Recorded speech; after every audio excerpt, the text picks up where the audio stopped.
Hello there, welcome to Earned Value Basics 3. Today we're going to look at earned value very quickly, try and get an understanding of what it is, give us the understanding that we need to answer questions on the PMP exam. Now, only in one job that I've ever worked has earned value been as prominent as it appears in many texts that we read as project managers. In only one job have I had to report on earned value, and I've been through quite a number of jobs as a consultant, but I've never seen earned value practiced to as great a degree as in when you've got lots of money being spent, millions of dollars, and also when you're working on areas that your client has lots of interest in.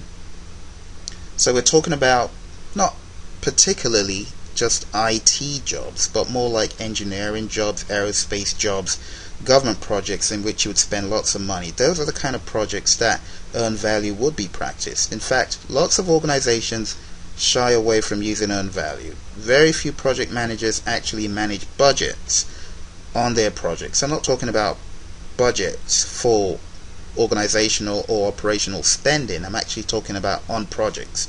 Very few project managers have that responsibility. For that reason, earned value becomes obsolete after becoming a PMP. But it shouldn't be the case, because earned value is really a look at how much money have we spent, how much money did we say we would spend to do that piece of work within that time period is a big question.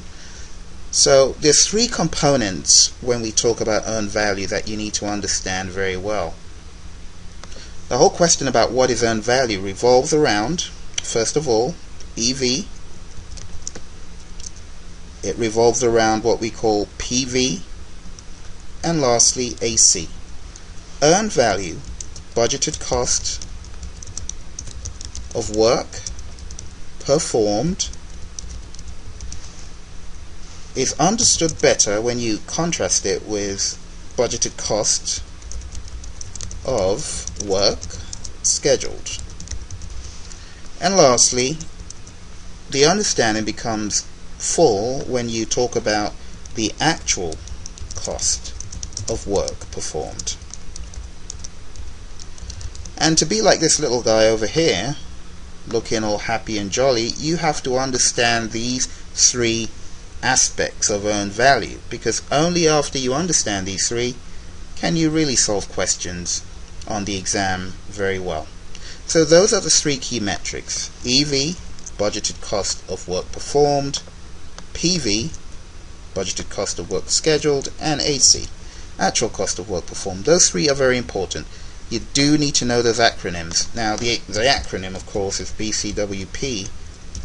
The acronym for this one is BCWS for PV, and lastly, for actual cost, it's ACWP.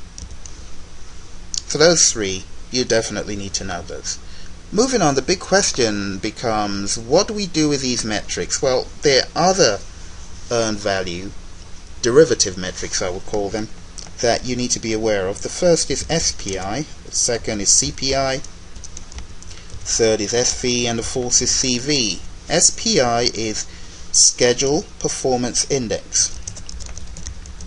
Schedule Performance Index. CPI is Cost Performance Index. SV is Schedule Variance. CV is Cost Variance. Now, in anything that you do, you're probably going to laugh, but you do need to remember, in anything that you do, please remember that earned value is king. Earned value gets really upset when you don't put it in front of these equations we're going to be looking at. So just remember, EV, earned value is king. I always tell my students that. Remember, earned value has actually got a little crown on top of its head. So if you think about earned value in that way as being the key metric in all this, it will become a little bit easier for you. So let's try to write out some of these formulas. The first formula for Schedule Performance Index starts with EV.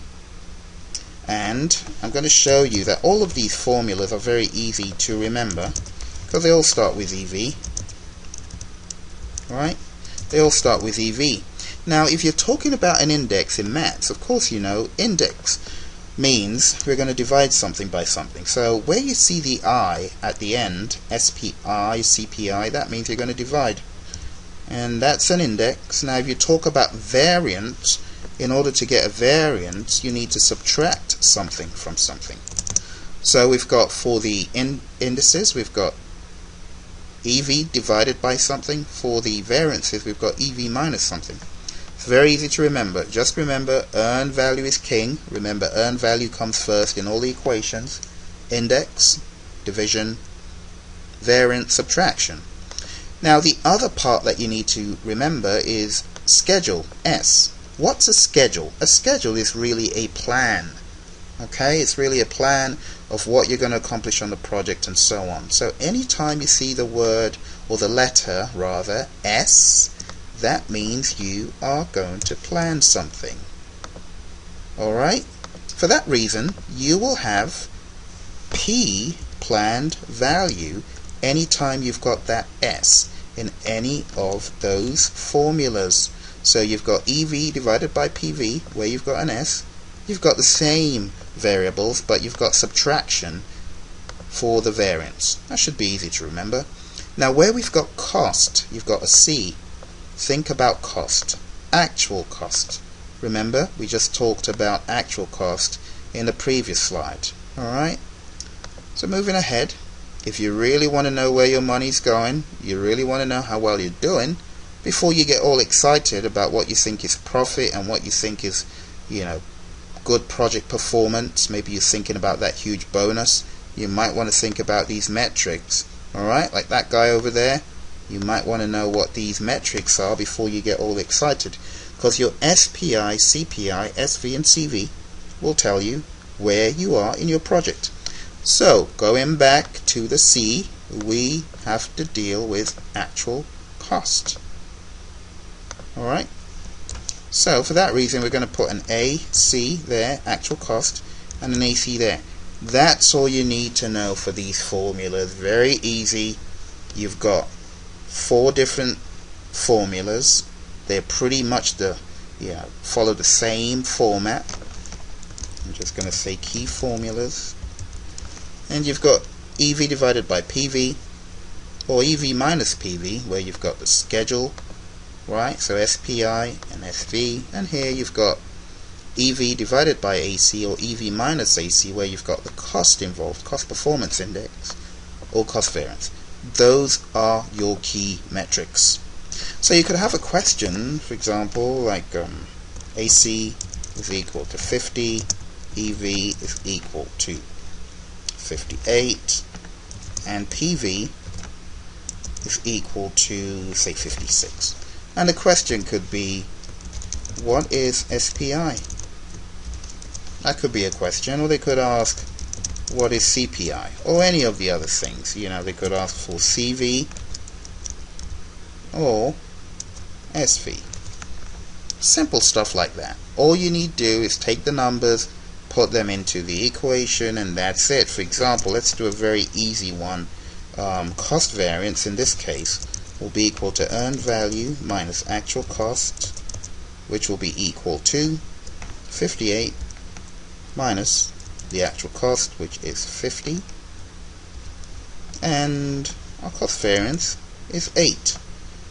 And that's not a bad thing. You know, when a variance is positive, it's not bad. When a variance is negative, then you've got a problem. Do you know why? Because this is the budgeted cost of work performed. This is the actual cost of work performed. So if you got $58 worth of work for $50 that you spent, it means that you're doing well. It's not a bad thing.